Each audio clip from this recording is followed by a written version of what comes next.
नमस्कार, मैं हूं पूर्णिमा शुक्ला और आप देख रहे हैं 24 न्यूज। आइए एक नजर डालते हैं मुंबई और महाराष्ट्र की कुछ बड़ी खबरों पर। बुलेटिन में सबसे पहले बात करेंगे महाराष्ट्र में हिंदी भाषा को लेकर जारी सियासत की। दरअसल जब से महाराष्ट्र सरकार ने प्राइमरी स्कूलों में हिंदी को तीसरी भाषा के रूप में पढ़ाने की बात कही है, तब से ही बवाल मचा हुआ है। हालांकि सरकार ने अपने फैसले में अनिवार्य शब्द हटा दिया है, बावजूद इसके बवाल मचा हुआ है। वहां हिंदी भाषा को लेकर जारी सियासी लड़ाई अब संग्राम में बदलने वाली है। दरअसल राज ठाकरे तो पहले से ही इसका पुरजोर विरोध कर रहे थे, लेकिन अब उनके साथ उद्धव ठाकरे भी आ गए हैं। गुरुवार को दोनों भाइयों ने मुंबई में प्रेस कॉन्फ्रेंस कर न सिर्फ हिंदी भाषा का विरोध किया, बल्कि आंदोलन करने का ऐलान भी किया। एक तरफ उद्धव ठाकरे ने धरना देने, तो वहीं दूसरी ओर मनसे प्रमुख राज ठाकरे ने गिरगांव चौपाटी से आजाद मैदान तक समानांतर विरोध मार्च की घोषणा की है। वहीं मनसे ने उद्धव ठाकरे गुट को आंदोलन में शामिल होने का प्रस्ताव दिया है। मनसे का कहना है कि जब एक ही मुद्दे पर विरोध प्रदर्शन करना है, तो आंदोलन दो करने की जरूरत नहीं होनी चाहिए।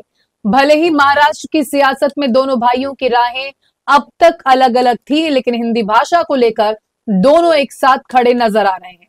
कुल मिलाकर एकता के एक दुर्लभ प्रदर्शन में अलग अलग पड़े चचेरे भाई राज ठाकरे और उद्धव ठाकरे ने स्कूलों में महाराष्ट्र सरकार की 3 भाषा नीति के खिलाफ अपने विरोध को तेज करने का फैसला किया है। उद्धव ठाकरे ने कहा कि यदि सरकार ने हिंदी को थोपने का प्रयास किया, तो हम चुप नहीं बैठेंगे। उन्होंने कहा कि मुख्यमंत्री को जाहिर करना चाहिए कि हमारे राज्य में हिंदी भाषा लागू नहीं होगी। आपको बता दें कि सरकार के फैसले को विपक्षी दलों ने बीजेपी पर निशाना साधते हुए राज्य में हिंदी थोपने का एक अप्रत्यक्ष प्रयास करार दिया है। उद्धव ठाकरे ने कहा कि सब अच्छा चल रहा है, हमारा हिंदी फिल्म इंडस्ट्री को कोई विरोध नहीं है। हिंदी भाषा के कलाकार यहाँ लोकप्रिय होते हैं, लेकिन हम भाषा को लेकर सख्ती स्वीकार नहीं करेंगे। हिंदी सबको आती है। उद्धव ठाकरे ने कहा कि हमारा देश संघ राज्य है, भाषा के आधार पर प्रांत रचना हुई है और हिंदी भाषा की सख्ती नहीं होगी। बीजेपी पर निशाना साधते हुए उन्होंने कहा कि ये बीजेपी का छिपा हुआ एजेंडा है। उद्धव ठाकरे ने कहा कि हम तब तक आंदोलन करेंगे जब तक हिंदी भाषा को लागू करने का निर्णय पूरी तरह से वापस नहीं लिया जाता। दीपकजींनी आता आंदोलनाचं स्वरूप सांगितलं। ही आंदोलनाची सुरुवात असेल, कारण 2च आंदोलन करून हे आंदोलन काय थांबणार नाही। हे आंदोलन पुढे जोपर्यंत ही सक्ती मागे घेतली जाणार नाही तोपर्यंत चालू राहील। तसं पाहिलं तर मुळामध्ये हा विषय 5 मिनिटांमध्ये संपण्यासारखा आहे। मुख्यमंत्र्यांनी जर का जाहीर केलं की मी माझ्या राज्यामध्ये हिंदीची सक्ती करणार नाही, होऊ देणार नाही, त्याच्यासाठी सादरीकरण करण्याची काही गरज नाहीये। आणि हे दळण कशासाठी दळताय? म्हणजे परत तुम्ही जी काय म्हणजे भाजपने जी काही घोषणा केली होती, बटेंगे तो कटेंगे, म्हणजे आता बाटेंगे आणि काटेंगे असं त्यांचं एक धोरण दिसतंय की जी काही चांगली एकजिन्सीपणा या सर्व इतर भाषिक आणि मराठी भाषिकांमध्ये राज्यात आणि मुंबईमध्ये आहे, त्याच्यात कुठेतरी मिठाचा नाही तर विषाचा खडा हे टाकतायत। हा माझा स्पष्ट आरोप नाही तर माझा समज आहे की हे चांगलं सगळं चाललंय, त्याच्यामध्ये हा विषाचा खडा टाकतायत। कारण हिंदी भाषेला विरोध आम्ही केलेला नाही, पण हिंदी सक्तीला विरोध आमचा आहे आणि तो राहणार। हिंदी भाषेची सक्ती आम्ही आमच्यावरती, आमच्या लहान जी काही मुलं आहेत त्यांच्यावरती लादू देणार नाही। नाही म्हणजे नाही। इकडे कोणतेही सादरीकरण वगैरे करण्याची आणि सादरीकरण पाहण्याची काही गरज नाही। कोणाचंही हिंदी सक्ती नसल्यामुळे हिंदी येत नाही असं काही अडलेलं नाहीये। सगळेजण गुण्यागोविंदाने इकडे दुबे पण बसलेत, सगळे बसलेत, हिंदी भाषिक आहेत। उलट ते आता मराठी शिकवायला निघालेले आहेत, मराठी शिकवत आहेत। तर हे सगळे गुण्यागोविंदांनी एकत्रित नांदतायत। भाजपचं मला असं वाटतं ते जे एक धोरण मी म्हटलं एकाधिकारशाहीचं, ते ह्याच्यातनं त्याला छुपा एजेंडा म्हणून तो राबवण्याचा प्रयत्न मराठी भाषिक आणि मराठी भाषेचे पुत्र हाणून पडल्याशिवाय राहणार नाही। मी दीपकजी आपल्या ह्या आंदोलनाला सक्रिय पाठिंबा देतो आहे। मी तर तुमच्या सोबत आहेच, शिवसेना सोबत आहे, पण त्याचबरोबरीने मी तमाम मराठी माणसांना पक्षीय भेदाभेद विसरून या लढ्यामध्ये सामील होण्याचं आवाहन करत आहे।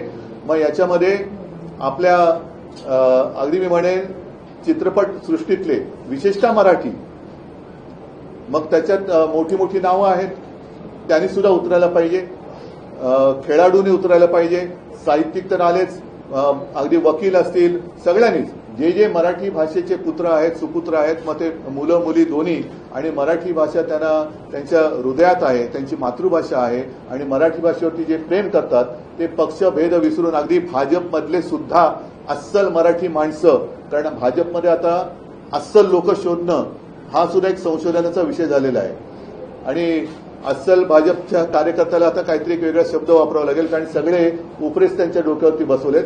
त्याच्यामुळे भाजपमधले राहिलेले अस्सल मराठी प्रेमी यांनी सुद्धा या आंदोलनात सहभागी व्हावं, ही एक सगळ्यांना मराठी माणूस म्हणून विनंती करतोय. आणि पुन्हा एकदा सांगतो की कोणी किती प्रयत्न केले तरी हिंदी भाषेची सक्ती ही आम्ही महाराष्ट्रावरती लादू देणार नाही.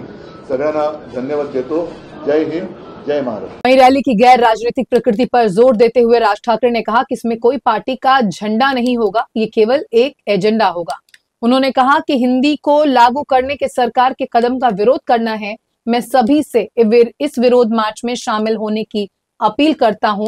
मैंने जानबूझकर रविवार का दिन चुना है ताकि छात्र और अभिभावक भी इसमें हिस्सा ले सके.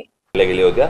आता त्या गोष्टींचं, त्या शाळांचं वर्चस्व ह्या राज्यांच्या शाळांवरती जास्ती करण्याचा प्रयत्न आहे, आणि मला असं वाटतं की तोच एक केंद्रातला आणि या सगळ्या आयएस अधिकाऱ्यांचा त्यांचा तो अजेंडा आहे. मी म्हटलं महाराष्ट्र हे कशासाठी करायचा प्रयत्न करतोय जे बाकीची कुठचीही राज्य करायचा प्रयत्न देखील करत नाहीये. काही गोष्टींची उत्तर त्यांच्याकडे नव्हती आणि ते त्याच गोष्टी बोलत होते. परंतु आम्ही त्या दिवशी मला असं वाटतं मी पत्रकार परिषदेमध्ये माझा संपूर्ण भूमिका मांडली. माझी तीच भूमिका आहे. या संपूर्ण गोष्टीला आमचा पूर्णपणे विरोध असेल, आहे, राहणार. हिंदी किंवा इतर कुठच्याही भाषेची सक्ती महाराष्ट्रामध्ये होऊ देणार नाही म्हणजे नाही. आणि या गोष्टींसाठी म्हणून मी सर्व पक्षांना आवाहन करतोय की येत्या 6 जुलैला गिरगाव चौपाटीवरून मोर्चा काढायचा निर्णय आम्ही घेतलेला आहे. त्या संपूर्ण मोर्चामध्ये कुठेही कोणताही झेंडा नसेल. तो संपूर्ण मोर्चा हा मराठी माणसाचा असेल. त्या मोर्चाचं नेतृत्व मराठी माणूस करेल. आम्ही जे शिक्षण तज्ञ आणि जे इतर भाषा तज्ञ आणि इतर जे साहित्यिक आणि इतर जे लोक आहेत यांच्याशी देखील आम्ही बोलणार आहोत. माझं पत्र त्यांना जाणार आहे. सर्वांना त्या मोर्चाला आम्ही तिथे बोलणार आहोत. सर्व पालकांना आम्ही आमंत्रण देत आहोत. सर्व विद्यार्थ्यांना आम्ही आमंत्रण देत आहोत. सरकारला एकदा कळू देत की महाराष्ट्राच्या मनात काय आहे ते. आणि महाराष्ट्राने संपूर्ण ताकद, मला असं वाटतं 6 जुलै रोजी सकाळी 10 वाजता गिरगाव चौपाटीवरनं हा मोर्चा निघेल. सरकारला ही गोष्ट कळावी. रविवार एवढ्यासाठी निवडलाय कारण विद्यार्थ्यांना आणि पालकांना यायला जमेल म्हणून, आणि त्याच्यासाठी म्हणून रविवार हा निवडलेला आहे. बाकीच्या राजकीय पक्षांशी देखील मी चर्चा करणार आहे, त्यांच्याशीही मी बोलणार आहे. आणि सर्वांनी, मला असं वाटतं महाराष्ट्रातल्या प्रत्येकाने याच्यामध्ये सामील व्हावं. कारण हा जो कट आहे, याला कटच म्हणेन मी, महाराष्ट्राचं मराठीपण हे घालवण्याचा जो कट आहे हा उद्ध्वस्त करण्यासाठी मला असं वाटतं तमाम सर्व मराठी बांधवांनी, भगिनींनी, मातांनी, त्या विद्यार्थ्यांनी, सर्वांनी त्या मोर्चामध्ये सहभागी व्हावं अशी माझी त्यांना सर्वांना विनंती आहे. इथे कोणताही झेंडा नसेल, फक्त मराठी हा एक अजेंडा असेल. आणि त्या अजेंड्यासाठी म्हणून सर्वांनी, महाराष्ट्रातल्या तमाम मराठी बांधवांनी या मोर्चामध्ये सामील व्हावं आणि सरकारला दाखवावं, सांगावं. आज मोठे साहित्यिक आपले एलकुंचवार यांनी देखील विरोध दर्शवला. सर्वजण विरोध दर्शवत आहेत. आणि अशा वेळेला मला हेही बघायचंय की कोण कोण त्या मोर्चामध्ये सामील होत आहेत. इतर राजकीय पक्षांच्या व्यतिरिक्त इतर कोण कोण सामील होत आहेत आणि कोण येणार नाहीत हेही मला बघायचं. म्हणजे नुसते तोंड देखले बाकीचे नुसते बोलत असतात. मला असं वाटतं ही अत्यंत महत्त्वाची लढाई आहे. महाराष्ट्राच्या दृष्टिकोनातनं, मराठी माणसाच्या दृष्टिकोनातनं ही खूप महत्त्वाची लढाई आहे. आणि या लढाईमध्ये संपूर्ण महाराष्ट्राने उतरावं असं मी महाराष्ट्राला आवाहन करीन. 6 तारखेला सकाळी 10 वाजता गिरगाव चौपाटीवरून हा मोर्चा निघेल. बाकीच्या सगळ्या राजकीय पक्षांशी माझी चर्चा होईल. महाराष्ट्रातले राजकीय पक्ष म्हटलं आल्यानंतर ते पण आलेच ना, त्यांच्याशीही बोलणार, त्यांच्याही लोकांशी बोलणार. आमची माणसं त्यांच्याशी लोकांशी बोलणार. तुम्हाला आठवत असेल की ज्याच्यावरती इतके दिवस जे तुमचं जे चालू होतं ना सगळं, ते माझं वाक्य आपण लक्षात घ्या, कुठच्याही वादा आणि भांडणापेक्षा महाराष्ट्र मोठा आहे. हे तुम्हाला वाक्य तुम्हाला 6 तारखेला कळेल. आपको बता दें कि हिंदी भाषा को लेकर सबसे अधिक मनसे ने ही विरोध किया है. मनसे कार्यकर्ताओं के द्वारा लगातार आंदोलन किए जा रहे हैं. बीते दिनों महाराष्ट्र विधानसभा के विधायकों पर हमला बोलते हुए मनसे नेता संदीप देशपांडे ने उन्हें नामर्द तक कह दिया था. दरअसल विधान भवन में एक कार्यक्रम का आयोजन किया गया था जिसमें मराठी बोर्ड का इस्तेमाल नहीं किया गया था, जिसको लेकर भड़के मनसे नेता ने ये विवादित बयान दिया था. वहीं महाराष्ट्र के उप मुख्यमंत्री अजित पवार ने राज्य के स्कूलों में पहली कक्षा से तीसरी भाषा के रूप में हिंदी को शामिल करने का विरोध किया है. उनका कहना है कि हिंदी को 5वीं कक्षा से पढ़ाया जाना चाहिए. पवार ने यह भी कहा कि छात्रों को पहली कक्षा से ही मराठी सीखनी चाहिए ताकि वो इसे अच्छी तरह से पढ़ और लिख सके. कुल मिलाकर महाराष्ट्र में हिंदी भाषा को लेकर एक बहस चल रही है. स्कूलों में हिंदी भाषा लागू है या नहीं, इस पर तस्वीर अभी साफ नहीं है, लेकिन विवाद बढ़ता जा रहा है. पहली कक्षा से स्कूलों में वैकल्पिक तीसरी भाषा के रूप में हिंदी को लागू करने के उनके फैसले की बढ़ती आलोचना पर सरकार ने खुलकर बयान दिया है. मुख्यमंत्री देवेंद्र फडणवीस ने कहा कि साहित्यिक हस्तियों, भाषा विशेषज्ञों, राजनीतिक नेताओं और अन्य सभी प्रासंगिक दलों के साथ चर्चा के बाद ही त्रिभाषा फॉर्मूले के बारे में अंतिम निर्णय लिया जाएगा. वहीं मुंबई बीजेपी के अध्यक्ष और महाराष्ट्र के मंत्री आशीष शेलार ने अपनी बात रखी. उनका कहना है कि हिंदी को तीसरी भाषा के तौर पर स्कूलों में लाने का विरोध सही नहीं है.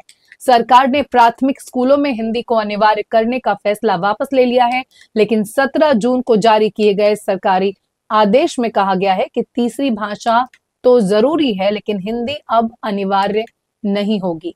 आमतौर पर मराठी और अंग्रेजी माध्यम के स्कूलों में कक्षा 1 से 5 तक हिंदी ही तीसरी भाषा होगी. स्कूलों या माता पिता को कोई और भारतीय भाषा चुनने का विकल्प दिया जाएगा. अगर किसी कक्षा में कम से कम 20 छात्र किसी भाषा को चुनते हैं तो उसके लिए शिक्षक की व्यवस्था भी की जाएगी.